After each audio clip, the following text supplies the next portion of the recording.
Bonjour, bienvenue sur Imosphère. Aujourd'hui, on va parler d'immobilier dans l'entreprise. Selon les derniers chiffres de CB Richard Ellis, l'investissement pour 2008 a été de 12 milliards et demi d'euros, donc une baisse de près de 55% des investissements immobiliers en France. La crise est toujours présente. On va en parler donc avec Philippe Gallet, qui est PDG et fondateur de imonly.com. Bonjour Philippe. Bonjour. Pourriez-vous présenter votre site immobilier et qu'est-ce qui le différencie des autres sites immobiliers? Alors très simple, Imonly, c'est un site exclusivement de news en immobilier entreprise. Donc je précise qu'est l'immobilier entreprise, l'immobilier bureau, local d'activité, logistique, grande plateforme. Ceci se différencie largement de l'autre partie qu'on pourrait appeler immobilier résidentiel. L'immobilier d'entreprise est un secteur très important puisque toutes les entreprises sont obligées de louer des locaux pour exercer leur activité. Alors Imonly, c'est un site tout à fait gratuit, accessible très simplement et qui diffuse plusieurs types d'informations. D'abord une information actualité chaude, quelles sont les transactions, quelles sont les dénominations, quels sont les hommes qui comptent dans l'immobilier. Ensuite des informations plus ciblées, plus professionnelles, de véritables data, les transactions en immobilier entreprise, les permis de construire, les appels d'offres publics.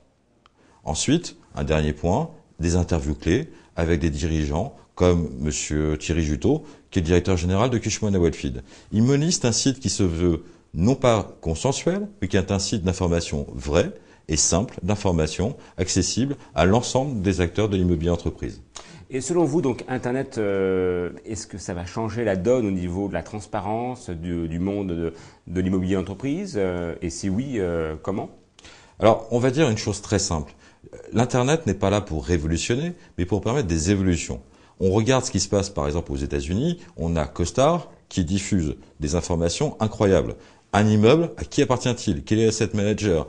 Quel est le facility manager, celui qui va gérer au quotidien l'immeuble? Mais ensuite, on a les plans, on a les locataires, on a les prix, on a toutes les informations. Ce qui fait que n'importe quel broker, n'importe quel commercialisateur peut transmettre des informations claires et simples à son client. Ça, c'est une information qui est très importante. Maintenant, l'Internet est là pour apporter des évolutions qui sont complémentaires, comme apporter des datas très importantes. Je vous citais les transactions, les permis de construire, les informations sur l'investissement.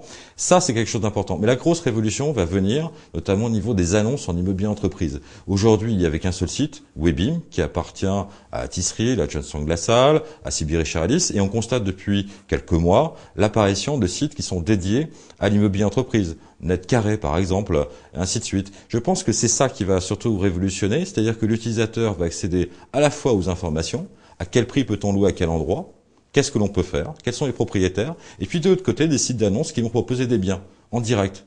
Et ça, c'est vraiment la grosse révolution qui viendra dans les mois et dans les années à venir. Que pensez-vous de la situation actuelle dans l'immobilier de bureau aujourd'hui? Alors, je crois qu'il faut dissocier deux mondes. Le monde de l'investissement, effectivement, vous avez dit une baisse de 55%, voire une baisse de 60% pour Cushman & Wakefield, avec des deals qui sont vraiment de plus en plus difficiles à faire, surtout les deals à plus de 200 millions d'euros. Ça, c'est un monde qui est un monde de la banque, de la finance. Maintenant, le monde des utilisateurs, ils ont continué à faire d'énormes transactions. Rien qu'en Ile-de-France, il y a eu 2 300 000 m² qui ont été commercialisés. En province, plus de 2 millions de m².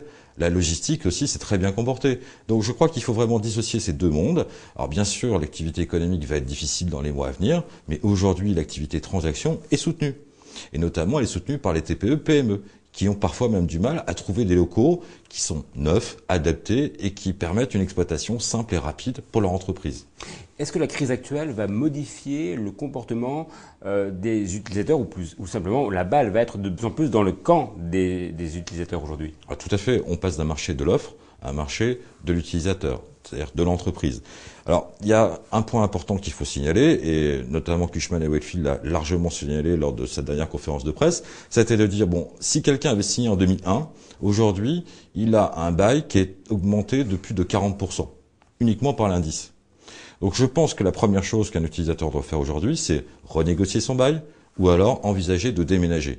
Parce qu'il doit bénéficier aujourd'hui de circonstances qui sont plus favorables à lui, et donc accroître son seuil de rentabilité, bénéficier de conditions plus favorables, et surtout, aujourd'hui, il y a des changements de comportement dans les entreprises. On passe largement du bureau individuel à des bureaux en open space.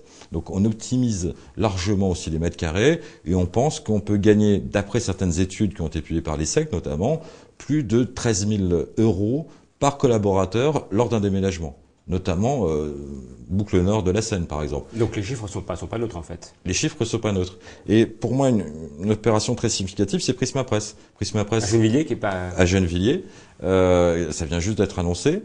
Cette opération est très significative parce qu'elle est faite vraiment pour faire des économies et pour permettre à Prisma Presse de passer un cap. Et c'est pas neutre d'aller à Gennevilliers, mais ça va faire des économies au moins de 13 000 euros par collaborateur. Oui, sachant que le coût immobilier est le deuxième poste de dépense après la masse salariale. Hein. Surtout en Ile-de-France. Surtout en Ile-de-France. Que pensez-vous du rôle des conseils immobiliers en France par rapport à leur impact dans les pays anglo-saxons? Alors là, on peut parler d'une petite révolution.